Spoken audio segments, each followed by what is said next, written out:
Hello guys, Assalamu alaikum and welcome back to the second part of ACCA P2P session for the exam of Financial Management। हम लोगों ने last P2P session के अंदर cover किया था different चीज़ों के बारे में। हम लोगों ने कुछ की टॉपिक्स कवर किए थे एंड देन उसके अलावा हम लोगों ने एक प्रॉपर ओटीज़ का एक सेक्शन किया था जिसके अंदर मैंने around 15 to 20 questions proper practice करवाए थे guys, right. And those questions are very very important for your exam. Trust me guys, आपको उन क्वेश्चंस को करके बहुत ज़्यादा फायदा होगा।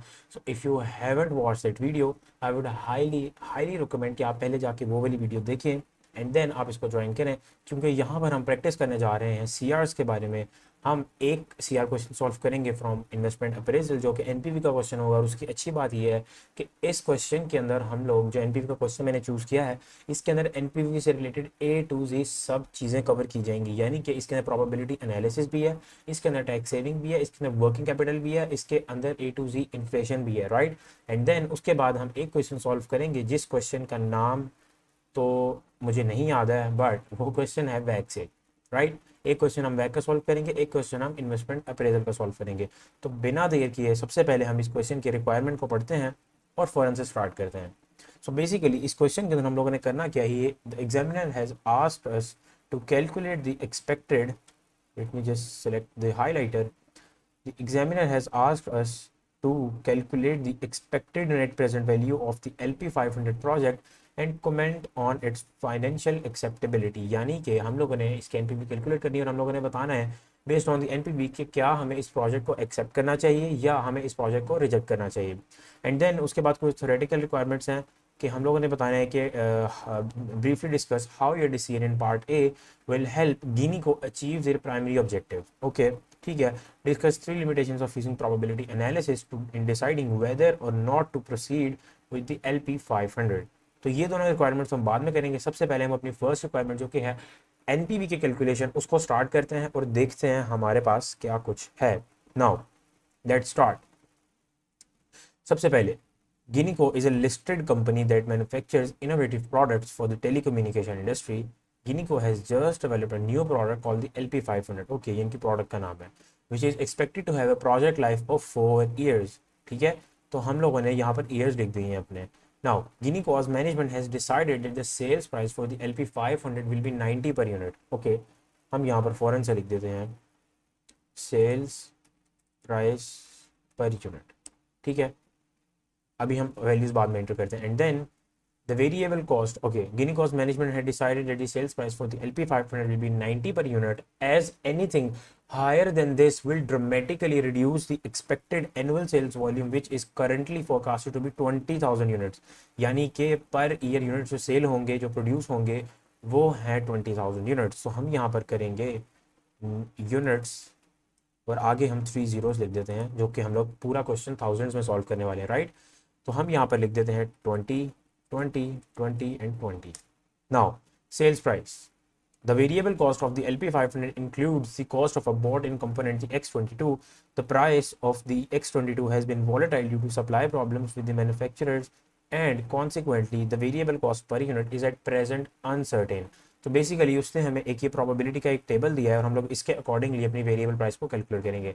Incremental fix cost will be 300,000 per year. ठीक है, all of the above figures are expressed in current price terms. Guys, इसका मतलब ये है कि हमें हर फिगर के ऊपर जो भी यहाँ पर हमें फिगर अप्लाई गिवन है, हम उसके ऊपर इन्फ्लेशन अप्लाई करेंगे। इन्फ्लेशन कितनी है? सेल्स प्राइस के ऊपर 5% पर ईयर एंड वेरिएबल के ऊपर 3% पर ईयर। नाउ अब न्यू प्लांट एंड इक्विपमेंट, इसको हम बाद में पढ़ते हैं, आई गेस इसको हम बाद में पढ़ते हैं। सबसे पहले हम यहाँ पे सेल्स प्राइस लिख देते हैं। हमारी सेल्स प्राइस कितनी थी? उसने कहा था 90, लेकिन हमने ये अभी बात किया कि हम लोग ने इसके ऊपर इन्फ्लेशन भी तो अप्लाई करनी है। इन्फ्लेशन कितनी है? 5%। यहाँ पर लिखा हुआ है inflation will be 5% per year, right. Now 90 multiply by 1.05, ये इधर आ जाएगी सेल्स प्राइस। इसको हम यहीं से लिंक करके मल्टीप्लाई बाय 1.05 करेंगे और इसको इस तरह से कंट्रोल आर करके ड्रैग करने के बाद कंट्रोल आर करके इसको हम पूरे फॉर्मूला को आगे तक ले जाएंगे। देन वेरिएबल कॉस्ट है हमारे पास, वेरिएबल कॉस्ट पर यूनिट। और वेरिएबल कॉस्ट पर यूनिट कितनी होगी, इसको करने के दो तरीके हैं। यहाँ पे मैं माइनस भी लगा रहा हूँ स्टार्ट में, क्योंकि हम चाहते हैं कि हमारी सारी कॉस्ट नेगेटिव में है, ताकि हम सिंपली सम करके कॉस्ट को डिडक्ट ही कर दें। नाउ अब मसला क्या है? मसला ये है कि गाइस वेरिएबल कॉस्ट हम लोग को करनी पड़ेगी कैलकुलेट थ्रू प्रोबेबिलिटी एनालिसिस। लेकिन अब एक तरीका तो ये है कि मैं सेल के अंदर ही सारी वर्किंग कर दूँ, दूसरा तरीका ये है कि आप इसकी एक सेपरेट वर्किंग कर लें। आपकी मर्जी है, आप जिस भी तरीके से इसको करना चाहें। सेपरेट वर्किंग करेंगे तो थोड़ा सा ज़्यादा टाइम लग जाएगा, राइट। लेकिन इस तरह से भी आप सॉल्व करना चाहें तो कर सकते हैं। मैं यहाँ पर आपको सेल में सॉल्व करके दिखा देता हूँ। तो basically 40 multiply by 20% plus, basically यहाँ पर हो ये रहा है कि 20% प्रोबेबिलिटी है दैट आपकी कॉस्ट 40 होगी, एंड इसी तरह से 40% प्रोबेबिलिटी है कि 50 होगी, 20% प्रोबेबिलिटी है कि 60 होगी, एंड 20% प्रोबेबिलिटी ही है दैट 70 भी हो सकती है। नाउ अब होगा क्या? 50 multiply by 40% plus 60 multiply by 20% plus 70 multiply by 20% और इसको हम यहाँ पर ऐसे कर देते हैं। नाउ अब एक बार दोबारा से ये चेक कर लेते हैं। 40 multiply by 20%, 50 multiply by 40%, 60 multiply by 20% and 70 multiply by 20%, यानी कि ठीक है। And then multiply by 1.03। ये मैंने क्या किया गाइस, उसने हमें कहा था दैट वेरिएबल कॉस्ट के ऊपर और फिक्स कॉस्ट के ऊपर 3% की इन्फ्लेशन भी तो है, 3% की इन्फ्लेशन भी तो है, ये देखें, राइट। तो हम यहाँ पर इसके ऊपर 3% की इन्फ्लेशन अप्लाई कर देते हैं, एंड देन इसी तरह से नेक्स्ट ईयर्स में जाके भी हम 1.03 इस तरह से करके इसको आगे तक ड्रैग कर देंगे। नाउ अब हम क्या करेंगे? अब हम यहाँ पे अपने इसको टोटल टर्म्स में कर लेते हैं, और उसके लिए हम यहाँ पर लिखेंगे डॉलर का साइन एंड 000, राइट। इसको हम आगे तक ड्रैग कर देते हैं क्योंकि अब हम लोग फाइनेंशियल टर्म्स के अंदर टोटल वैल्यूज़ को कैलकुलेट करना चाहते हैं, राइट। नाउ अब मैं इधर क्या लिखूंगा? मैं यहाँ पर लिखूंगा टोटल रेवेन्यू, और मैं यहाँ पर इसको सेल्स प्राइस पर यूनिट को मल्टीप्लाई बाई यूनिट्स कर दूंगा, तो मेरे पास मेरे फिगर्स आ जाएंगे, कंट्रोल आर, एंड देन इसी तरह से मैं यहाँ पर लिखूंगा वेरिएबल कॉस्ट टोटल में, एंड देन अगेन उसी तरह variable cost multiply by units. Sorry, थोड़ा सा हम लोगों ने एडिट कर दिया ना, ठीक है। तो इसी तरह से वेरिएबल कॉस्ट आ गई, एंड देन अब आएगी फिक्स्ड कॉस्ट। फिक्स कॉस्ट कितनी है? फिक्स कॉस्ट है 300,000, यानी कि 300,000 टर्म्स के अंदर। बट क्या मैं खाली 300 लिख दूंगा इधर? No, of course not. मैंने इसके ऊपर इन्फ्लेशन भी तो अप्लाई करनी है, मल्टीप्लाई बाय 1.03, 3% इन्फ्लेशन है, एंड देन इसी तरह से आगे भी मैं इसको 1.03 कर दूंगा। नाउ अब क्या? अब मेरे पास इतनी इन्फॉर्मेशन आ गई है कि मैं अपने ऑपरेशनल कैश फ्लोज को कैलकुलेट कर सकता हूँ। मैं यहाँ पर ऑपरेशनल कैश फ्लोज को कैसे कैलकुलेट करूँगा? इज इक्वल टू सम, इन तीनों को आपस में सम करूँगा, एंड देन कंट्रोल आर कर दूंगा, तो मेरे पास मेरे ऑपरेशनल कैश फ्लोज आ गए। अब नेक्स्ट चीज़ क्या करेंगे? हम करेंगे टैक्स, देन टैक्स सेविंग भी होगी हमें, ऑफ कोर्स। अब देखते हैं टैक्स और टैक्स सेविंग की वर्किंग क्या है। उसने कहा है new plant and equipment costing 1.5 million, यानी कि प्लांट की कॉस्ट कितनी है? 1.5 मिलियन। जल्दी से यहाँ पर नीचे यहाँ पर लिख देते हैं इनिशियल इन्वेस्टमेंट, जो कि कितनी है? कितनी है गाइस? कितनी है? वो है -1500। हम लोग 1000 टर्म्स में चल रहे हैं इसीलिए। नाउ अब क्या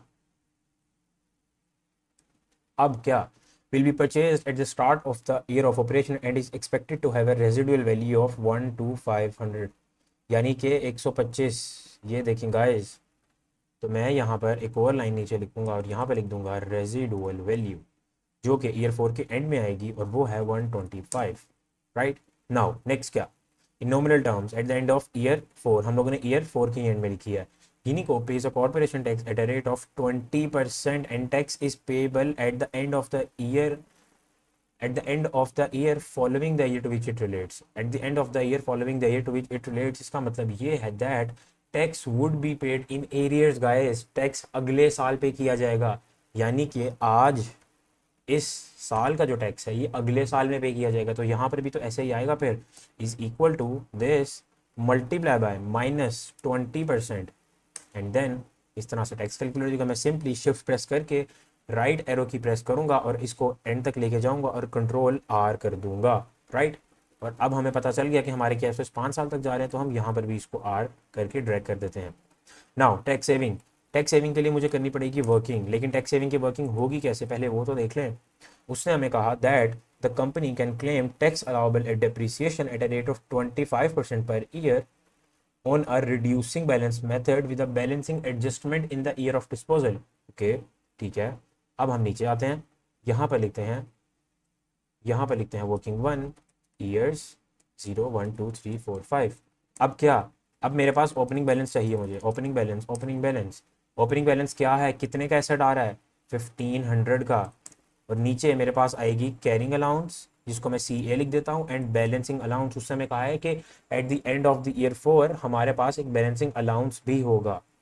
ठीक है गाइस, मैं यहाँ पर आपके कॉन्सेप्ट्स क्लियर नहीं कर रहा, आई एम टेलिंग यू हमारे पास इतना टाइम नहीं है अब कि हम यहाँ पर कॉन्सेप्ट भी क्लियर करें, तो इसलिए हम एज्यूमिंग कि आपने अपना सिलेबस कंप्लीट कर लिया है and you only need to practice right now. अब इसके ऊपर सिंपली मैं अपनी डेप्रिसिएशन अप्लाई कर दूंगा जो कि है 25% 0.25, और यहाँ पर क्योंकि रिड्यूसिंग बैलेंस मेथड है इसका मतलब है कि हर साल की डेप्रिसिएशन माइनस होके तब नेक्स्ट ईयर का ओपनिंग बैलेंस आएगा राइट।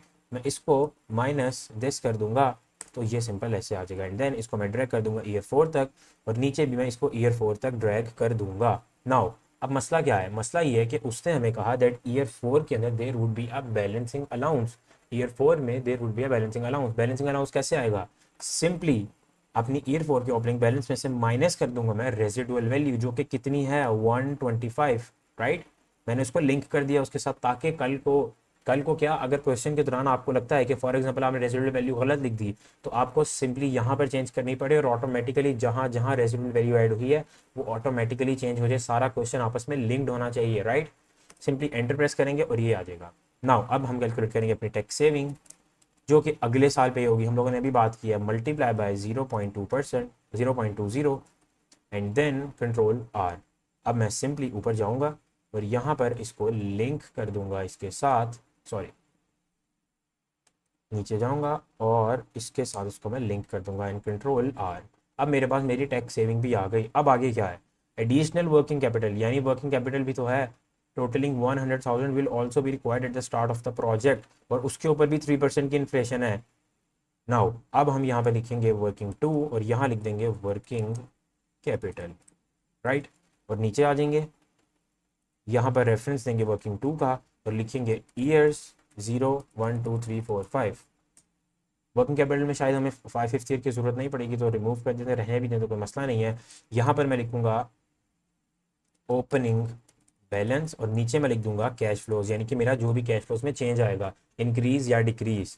नाउ कितने की रिक्वायरमेंट है मुझे 100 की, और हर साल इन्फ्लेशन अप्लाई होगी लेकिन वर्किंग कैपिटल में नेक्स्ट ईयर से इन्फ्लेशन अप्लाई होगी राइट।